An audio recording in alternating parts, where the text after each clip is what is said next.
नमस्कार बच्चों। आज हम कविता देखने वाले हैं। जरा प्यार से बोलना सीख लीजिए। कवि हैं रमेश दत्त शर्मा। शर्मा जी ने हमें इस कविता में वाणी का महत्व बतलाया है कि हमारी वाणी में इतनी ताकत होती है कि हम दूसरों के मन को भी जीत सकते हैं। तो बच्चों, हम उनकी यह कविता देखते हैं। पन्ना नंबर 14। कवि रमेश दत्त शर्मा। परिचय।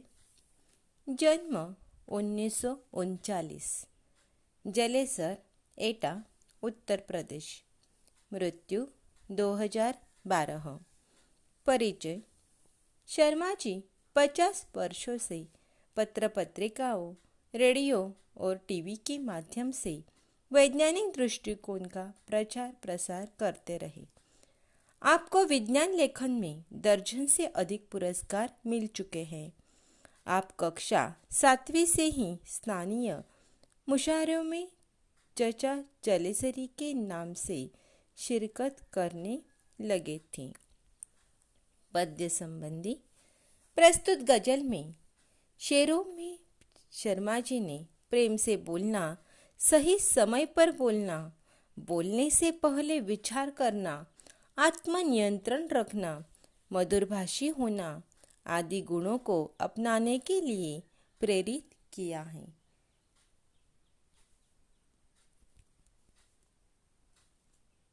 आपका मानना है कि हमेशा ओट सीकर बैठना उचित नहीं है। आवश्यकतानुसार आक्रोश प्रकट करना भी जरूरी है। मतलब हम हमेशा ही अपने होठ सीकर मतलब चुपचाप नहीं बैठ सकते। जब समय हो तब हमें बोलना भी जरूरी है। तो हम कविता देखते हैं। वाणी में शहद घोलना सीख लीजिए, जरा प्यार से बोलना सीख लीजिए। चुप रहने के यारो बड़े फायदे हैं, जुबां वक्त पर खोलना सीख लीजिए।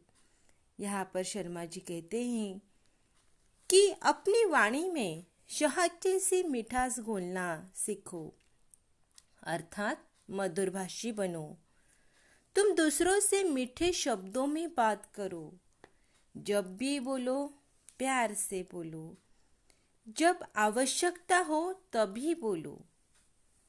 अनेक अवसरों पर आवश्यकता नहीं होती है, तब भी हम सलाह मशवरा करते हैं। लेकिन कभी कभी चुप रहने के भी फायदे होते हैं। लेकिन जब आवश्यकता हो तभी हमें बोलना भी चाहिए। कुछ कहने से पहले जरा सोचिए। ख्यालों को खुद तौलना सीख लीजिए। तू तटाक हो या फिर हो तू मैं, अपने आप को टोकना सीख लीजिए। तो बच्चों, किसी को कुछ कहने से पहले अपनी बात पर विचार करना और बाद में वह अपनी बात बोलना सीखो। बोलने से पहले अपने शब्दों को तौलने की आदत बनाओ। मतलब देखो कि मैं जो कुछ भी बोलना चाहता हूँ वो बात मेरी सही है या नहीं, या मेरे बात से दूसरों को दुख न पहुँचाए। तलवारों से हुआ घाव शेर सवेर भर जाता है, लेकिन हमारी कटु वाणी से हुआ घाव कभी नहीं भरता। ये बात हमेशा याद रखो। समय असमय हमें याद आकर मार्मिक पीड़ा पहुंचाया करती है। इसलिए यदि बातचीत के दौरान वैचारिक मतभेद हो, एक दूसरे पर आरोप प्रत्यारोप हो, की स्थिति उत्पन्न हो, अपने आप को टोककर चुप रहना सीखो। फटाके की तरह फटने से पहले रोशनी के रंग घोलना सीख लीजिए। कटु वचन तो सदा बोते हैं काटे, मीठी वाणी मीठी बोली के गुल रोपना सीख लीजिए।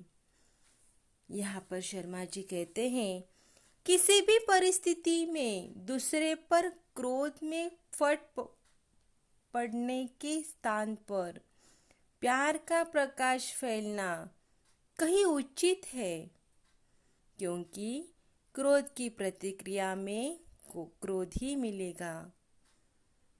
कटु वचन से कांटे ही मिलते हैं। कटु वचन ऐसे बीज है जिनके फलस्वरूप कांटों रूपी फसल ही मिलती है। मतलब कटु वचन का त्याग करके हमें मीठी बोली रूपी फूल के पौधे लगाने हैं। बात बेबात कोई चुभने लगे तो बदलकर उसे मोड़ना सीख लीजिए। ये किसने कहा ओट सी करके बैठो, जरूरत पे मुंह खोलना सीख लीजिए। मतलब यदि बात करते करते कोई ऐसा प्रसंग आ जाए कि किसी की बात आपको या आपकी बात दूसरों को चुभने लगे, तो बात को बड़े प्यार के मोड़ पर लाना सीखो। मतलब इससे क्या होगा कि वातावरण की कटुता दूर हो जाएगी। पर साथ ही इस बात का भी ध्यान रखना चाहिए कि हमें अनुचित बात पर ओट सीकर मतलब चुप भी नहीं बैठना चाहिए। कहीं कोई किसी प्रकार का अन्याय कर रहा हो या अत्याचार कर रहा हो, तो उस समय चुप रह जाना भी अन्याय ही होगा। हमें ऐसी परिस्थिति में डटकर जोरदार शब्दों में उसका विरोध भी करना चाहिए। मतलब यहाँ पर इस कविता में हमें शर्मा जी ने कि हमारे वाणी का महत्व क्या है यह बतलाया है। तो बच्चों, आज हमने जरा प्यार से बोलना सीख लीजिए इस कविता का भावार्थ देखा। अगली तासिका में हम इस कविता के शब्दार्थ और इस कविता की कृतियाँ हम देखेंगे। तो आपको इस कविता का अच्छी तरह से पठन करना है और हमारे जीवन में वाणी का क्या महत्व है यह इस विषय पर आपको 10 वाक्यों में लिखना है। धन्यवाद।